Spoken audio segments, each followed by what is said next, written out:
తిరుపతిలో సీనియర్ నటుడు మంచు మోహన్ బాబు నిర్వహిస్తున్న ఎంబీయూ యూనివర్సిటీలో BTech data science final year విద్యార్థిని భూమన ఆత్మహత్య ఘటన కలకలం రేపింది.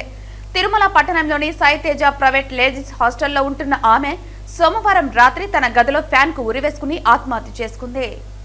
తిరుమల పట్టణంలోని సాయితేజ ప్రైవేట్ లేడీస్ హాస్టల్లో ఉంటున్న ఆమె సోమవారం రాత్రి తన గదిలో ఫ్యాన్ కు ఉరివేసుకుని ఆత్మహత్య చేసుకుంది. మంగళవారం ఉదయం గమనించిన హాస్టల్ సిబ్బంది వెంటనే ఆమెను నారావారిపల్లి హాస్పిటల్ కు తరలించారు. అప్పటికే మృతి చెందినట్లు డాక్టర్లు నిర్ధారించారు. ఆత్మహత్యకు గల కారణాలు తెలియాల్సి ఉంది. మృతురాలు పొంగునూరు నియోజకవర్గంలోని మంగళంకు చెందిన విద్యార్థిని పోలీసులు తెలిపారు. ఆత్మహత్యకు గల కారణాలు ఇంకా తెలియాల్సి ఉందని చంద్రగిరి సీఐ సురేష్ కుమార్ తెలిపారు. విద్యార్థిని ఆత్మహత్యకు సంబంధించి అన్ని కోణాల్లో దర్యాప్తు చేపట్టామని పేర్కొన్నారు. ఘటనపై హాస్టల్ యాజమాన్యం తల్లిదండ్రులకు ఆలస్యంగా సమాచారం అందించడం మరింత వివాదాస్పదంగా మారింది. హాస్టల్ వద్ద తల్లిదండ్రులు ఆందోళనకు దిగారు. తమ కూతురి ఆత్మహత్యపై న్యాయం చేయాలంటూ పోలీసులకు ఫిర్యాదు చేశారు. ఎంబీయూలో జరుగుతున్న అరాచకాలపై ప్రభుత్వం స్పందించాలంటూ విద్యార్థి సంఘాలు ఆందోళనకు దిగాయి. మృతదేహంను పోస్టుమార్టం నిమిత్తం తిరుపతి రియా మార్చురికి తరలించారు.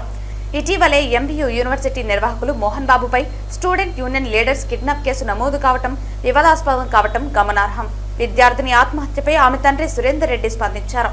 తన కుమార్తె ఎందుకు బలవన్మరణానికి పాల్పడిందో తెలియటం లేదని, 17 లక్షల ప్యాకేజీతో ఉద్యోగం వచ్చిందని, తమ కష్టాలు తీరుతాయనే ఆనందంలో ఉండగా ఇలాంటి విషాద ఘటన జరిగిందని కన్నీరు మున్నీరయ్యారు.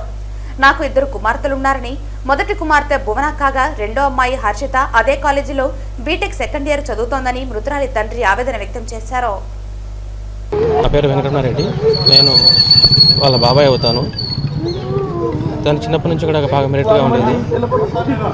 10th క్లాస్లో కూడా కానీ మంచి మార్క్స్ వచ్చాయి, టౌన్ టాపర్. తర్వాత కూడా కానీ ఇంటర్మీడియట్లో కూడా మంచి మార్క్స్ వచ్చాయి. సరే ఇంక బీటెక్లో సీట్ వచ్చిందంటే మోహన్ బాబు యూనివర్సిటీలో జాయిన్ చేయడం జరిగింది. తర్వాత ఇప్పుడు 4th ఇయర్ అయిపోయింది. తనకు ఇన్ఫోసిస్ నుంచి కూడా కానీ జాబ్ ఆఫర్ రావడం కూడా జరిగింది. తనకు ఇంటి నుంచి కానీ మా నుంచి కానీ ఎడ్యుకేషన్ పరంగా కానీ ఎలాంటి సమస్యలు లేవు. హెల్త్ పరంగా కూడా కానీ తనకు ఎలాంటి సమస్యలు లేవు. కానీ ప్రస్తుతం అయితే ఈ విధంగా హ్యాంగ్ చేసుకుందని చెప్పడంతో మేము అవాక్కయ్యాము. చాలా ఆశ్చర్యంతో బాధతో రాత్రి నుంచి రావడం జరిగింది. కానీ అమ్మాయికి ఎటువంటి సూసైడ్ చేసుకునే అవసరం అయితే ఖచ్చితంగా లేదు.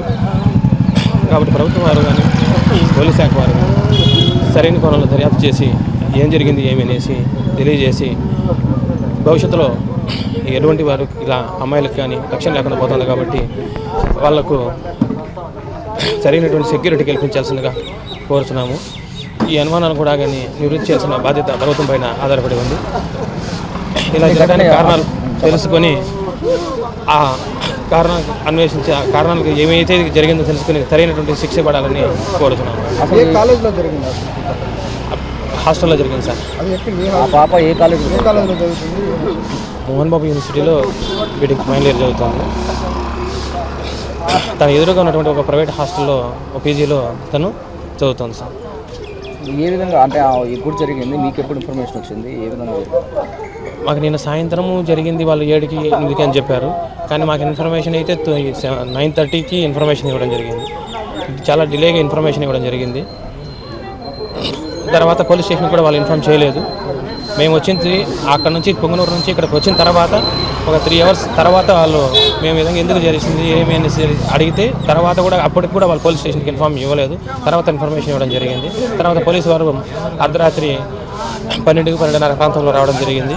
వచ్చి వాళ్ళు కూడా కానీ ప్రాథమిక దర్యాప్తు చేయడం జరిగింది.